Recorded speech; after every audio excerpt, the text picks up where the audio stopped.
എമ്പുരാൻ വിവാദത്തിൽ ഗൂഢാലോചന ആരോപിച്ച് അഭിനേത്രിയും പൃഥ്വിരാജിന്റെ മാതാവുമായ മല്ലിക സുകുമാരൻ ഫേസ്ബുക്കിൽ പോസ്റ്റ് ചെയ്ത ദീർഘമായ കുറിപ്പിലാണ് മല്ലിക സുകുമാരൻ വിവാദത്തിൽ നിലപാട് വ്യക്തമാക്കുന്നത്.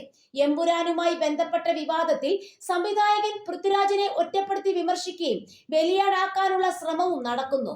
മോഹൻലാലിനെയും ആന്റണി പെരുമ്പാവൂർ ഉൾപ്പെടെയുള്ള നിർമ്മാതാക്കളെയും പൃഥ്വിരാജ് ചതിച്ചു എന്ന് ചിലർ മനഃപൂർവ്വം പ്രചാരണം നടത്തുകയും ചില മാധ്യമങ്ങൾ അത് ഏറ്റെടുക്കുകയും ചെയ്ത പശ്ചാത്തലത്തിലാണ് തന്റെ പ്രതികരണമെന്നും മല്ലിക സുകുമാരൻ പോസ്റ്റിൽ ചൂണ്ടിക്കാട്ടുന്നു. സിനിമയ്ക്ക് എന്തെങ്കിലും പ്രശ്നം ഉണ്ടെങ്കിൽ അതിനെ ഈ കൂട്ടായ്മയിലുള്ള എല്ലാവർക്കും ഉത്തരവാദിത്തമുണ്ട്. അവർ എല്ലാവരും ഒന്നിച്ചിരുന്ന് തിരക്കഥ വായിച്ചിട്ടുമുണ്ട്. പൃഥ്വിരാജ് തങ്ങളെ ചതിച്ചുവെന്ന് മോഹൻലാലോ നിർമ്മാതാക്കളോ ഇതുവരെ പറഞ്ഞിട്ടില്ല. ഇനിയും പറയുമെന്നും എനിക്ക് തോന്നുന്നില്ല. മോഹൻലാൽ അറിയാത്ത ഒന്നും സിനിമയിൽ ഇല്ലെന്നും മല്ലിക സുകുമാരൻ പറയുന്നു. നടനും സംവിധായകനുമായ മേജർ രവി, മാധ്യമപ്രവർത്തകർ എന്നിവർ സ്വീകരിച്ച നിലപാടുകളെ മല്ലിക സുകുമാരൻ വിമർശിക്കുന്നുണ്ട്. പൃഥ്വിരാജ് ചതിച്ചുവെന്ന് മോഹൻലാലോ ആന്റണിയോ ഒരിക്കലും പറയില്ല. മേജർ രവിയുടെ പ്രതികരണം നടത്തിയത് ആർക്കു വേണ്ടി ആയിരുന്നു? പിന്നെ പൃഥ്വിരാജിനെ ഒറ്റപ്പെടുത്തുന്നത് കൊണ്ട് രവിക്ക് എന്തെങ്കിലും ഗുണമുണ്ടോ എന്ന് എനിക്ക് അറിയില്ല. മാധ്യമപ്രവർത്തകരെ പോലെ അഭിപ്രായം മാറ്റുന്നവൻ അല്ല പൃഥ്വിരാജ് എന്നും മല്ലിക വ്യക്തമാക്കുന്നു. മല്ലിക സുകുമാരന്റെ ഫേസ്ബുക്ക് പോസ്റ്റ് പൂർണ്ണരൂപം ഇങ്ങനെയാണ്: എമ്പുരാൻ എന്ന സിനിമയെക്കുറിച്ചുള്ള വിവാദം കഴിഞ്ഞ കുറേ ദിവസങ്ങളായി ഞാൻ ശ്രദ്ധിക്കുകയായിരുന്നു. ഈ ചിത്രത്തിന്റെ സംവിധായകൻ എന്റെ മകൻ പൃഥ്വിരാജാണ് എന്നതിനപ്പുറം ചിത്രവുമായി ഒരു ബന്ധവും എനിക്കില്ല. അതുകൊണ്ട് തന്നെ വിവാദങ്ങളോട് പ്രതികരിക്കേണ്ട എന്ന നിലപാടിലായിരുന്നു ഞാൻ.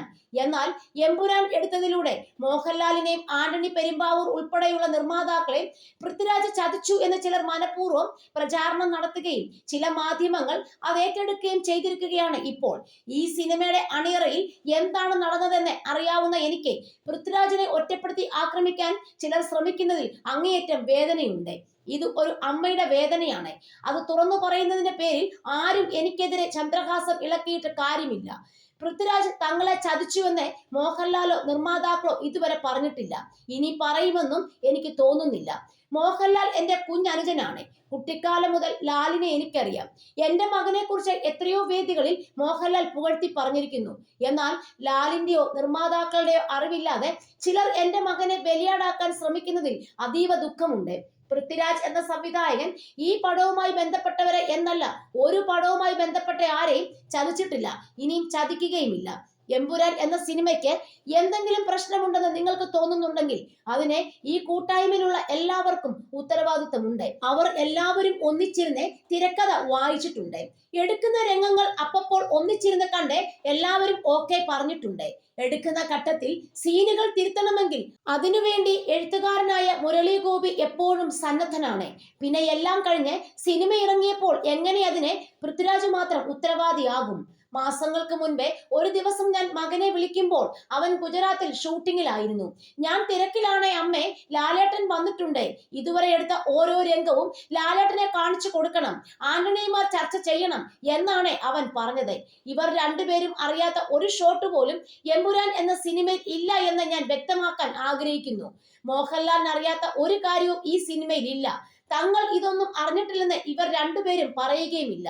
പിന്നെ എന്തിനാണ് ഇവരുടെ കൂടെ നിൽക്കുന്നവർ എന്ന് അവകാശപ്പെടുന്ന ചിലർ തെറ്റിദ്ധാരണ പരത്തുന്നതെന്ന് മനസ്സിലാകുന്നില്ല. മോഹൻലാലിനെയും ആന്റണിയും സുഖിപ്പിച്ചാൽ എന്തെങ്കിലും നേട്ടമുണ്ടാക്കാം എന്നവർ കരുതുന്നുണ്ടാകും. അവർ നേട്ടമുണ്ടാക്കി കൊള്ളട്ടെ. മോഹൻലാൽ അറിയാതെ സ്ക്രിപ്റ്റിൽ പലതും എഴുതി ചേർത്തു എന്നും മോഹൻലാൽ പ്രിവ്യൂ കണ്ടില്ല എന്നുമുള്ള കള്ളപ്രചരണങ്ങൾ ആണ് ഇവർ നടത്തുന്നത്. പ്രിവ്യൂ ഇല്ലാതിരുന്നത് കൊണ്ട് തന്നെ തിരക്കൊഴിവാക്കാറുള്ള ഞാനും എന്റെ മരുമക്കളും കൊച്ചുമക്കളും സിനിമ കണ്ടത് റിലീസ് ദിവസം ആയിരുന്നു. പിന്നെ എന്തിനാണ് നടക്കാത്ത പ്രിവ്യൂ മോഹൻലാൽ കണ്ടില്ലെന്ന് നുണ പ്രചരിപ്പിക്കുന്നത്? പൃഥ്വിരാജിനെ ബലിയാടാക്കി എന്തെങ്കിലും നേട്ടം ഉണ്ടാക്കാം എന്ന ധാരണ ഒന്നും ആർക്കും വേണ്ട. അവന്റെ ഒപ്പം ഈശ്വരനുണ്ട്. ഞങ്ങൾക്ക് മനുഷ്യരെ അല്ല ദൈവത്തെയാണ് ഭയം. ഈശ്വരനാണ് എന്നെയും എന്റെ കുഞ്ഞുങ്ങളെയും ഇതുവരെ വഴി നടത്തിയത്. അതുകൊണ്ട് തന്നെ എന്റെ കുഞ്ഞിനെ ഒറ്റപ്പെടുത്തി ആക്രമിക്കാൻ ശ്രമിക്കുന്നവരെ ഈശ്വരൻ വെറുതെ വിടില്ല. അത് വേണ്ടായിരുന്നു മേജർ രവി എന്നാണ് എനിക്ക് മേജർ രവിയോടും പൃഥ്വിരാജിനെ വേട്ടയാടാൻ ശ്രമിക്കുന്ന മറ്റു ചിലരോടും പറയാനുള്ളത്. മേജർ രവി ഇത്തരം ഒരു പ്രതികരണം നടത്തിയത് ആർക്കു വേണ്ടി ആയിരുന്നു? പൃഥ്വിരാജ് ചതിച്ചുവെന്ന് മോഹൻലാലോ ആന്റണിയോ ഒരിക്കലും പറയില്ല. പിന്നെ പൃഥ്വിരാജിനെ ഒറ്റപ്പെടുത്തുന്നത് കൊണ്ട് രവിക്ക് എന്തെങ്കിലും ഗുണമുണ്ടോ എന്നെനിക്കറിയില്ല. പട്ടാള ഗ്രൂപ്പുകളിൽ ചിലതൊക്കെ വന്നതുകൊണ്ട് പ്രതികരിച്ചു എന്നാണ് മേജർ രവി എന്നോട് പറഞ്ഞത്. അതിന് എന്റെ മകൻ എന്തു പിഴച്ചു? ആരെയൊക്കെ ഉണ്ടാക്കിയ കഥകളാണ് ചിലരിലൂടെ ഇപ്പോൾ പുറത്തു വരുന്നത്. പൃഥ്വിരാജിനെ ഒറ്റിക്കൊടുക്കാൻ ചില രാഷ്ട്രീയക്കാരും സംഘടനക്കാരും ആരാധകർ എന്ന പേരിൽ ചിലരും ഏതാനും വാർത്താ മാധ്യമങ്ങളും മത്സരിക്കുകയാണ്. ഇതിനിടെ പൃഥ്വിരാജിനെ പിന്തുണച്ച ഒരുപാട് പേരുണ്ട്. അവരെ ഞാൻ മറക്കുന്നില്ല. പാർട്ടിയുടെയോ ജാതിമത ചിന്തയുടെയോ അടിസ്ഥാനത്തിലല്ല മനുഷ്യനെ സ്നേഹിക്കേണ്ടതെന്ന് പറഞ്ഞു കൊടുത്താണ് ഞാനും സുഖുവേട്ടനും മക്കളെ വളർത്തിയത്. എല്ലാ രാഷ്ട്രീയ കക്ഷികളിലും സംഘടനകളിലും ഉള്ളവരെ സ്നേഹ ബഹുമാനങ്ങളോടെ മാത്രമേ ഞാൻ കണ്ടിട്ടുള്ളൂ. അങ്ങനെയുള്ള ചിലരാണ് കഴിഞ്ഞ കുറെ ദിവസങ്ങളായി പൃഥ്വിരാജിനെ ഒറ്റപ്പെടുത്തി ആക്രമിച്ചുകൊണ്ടിരിക്കുന്നത്. ഇതിനു പിന്നിൽ ചില ചലച്ചിത്ര പ്രവർത്തകർ ഉണ്ടെന്ന സംശയം ഞങ്ങൾക്കുണ്ട്. എനിക്കോ മക്കൾക്കോ രാഷ്ട്രീയത്തിന്റെ പേരും പറഞ്ഞ് അധികാര കേന്ദ്രങ്ങളിൽ നിന്നോ പ്രസ്ഥാനങ്ങളിൽ നിന്നോ എന്തെങ്കിലും സ്ഥാനമാനങ്ങളോ അംഗീകാരങ്ങളോ പിടിച്ചു വാങ്ങാൻ ഒരു അതിമോഹവും ഇല്ല. അങ്ങനെ എന്തെങ്കിലും സംഭവിക്കാതിരിക്കാൻ വേണ്ടിയാണ് ഇങ്ങനെ വേട്ടയാടുന്നതെങ്കിൽ അവരോടാണ് ഇക്കാര്യം പറയുന്നത്. പൃഥ്വിരാജ് 10ാം ക്ലാസ്സിൽ പഠിക്കുമ്പോഴാണ് അവന്റെ അച്ഛൻ മരിച്ചത്. നല്ലതും ചീത്തയും പറഞ്ഞു കൊടുത്തു തന്നെയാണ് ഞാൻ എന്റെ മക്കളെ വളർത്തിയത്. ഞങ്ങൾ രാഷ്ട്രീയം കൊണ്ട് ജീവിക്കുന്നവർ അല്ല. BJPയിലും കോൺഗ്രസിലും CPMലും ഉള്ള നേതാക്കളുമായി ഞങ്ങൾക്ക് വളരെ അടുപ്പമുണ്ട്. രാഷ്ട്രീയ സാഹചര്യങ്ങളുടെ സമ്മർദ്ദം മൂലം ഇതിൽ ചില നേതാക്കൾക്ക് അഭിപ്രായം മാറ്റേണ്ടി വന്നേക്കാം. പക്ഷെ ഞങ്ങൾ അഭിപ്രായം മാറ്റുന്നവരോ അതിന്റെ പേരിൽ സ്നേഹ ബഹുമാനങ്ങൾ വേണ്ടെന്ന് വെക്കുന്നവരോ അല്ല.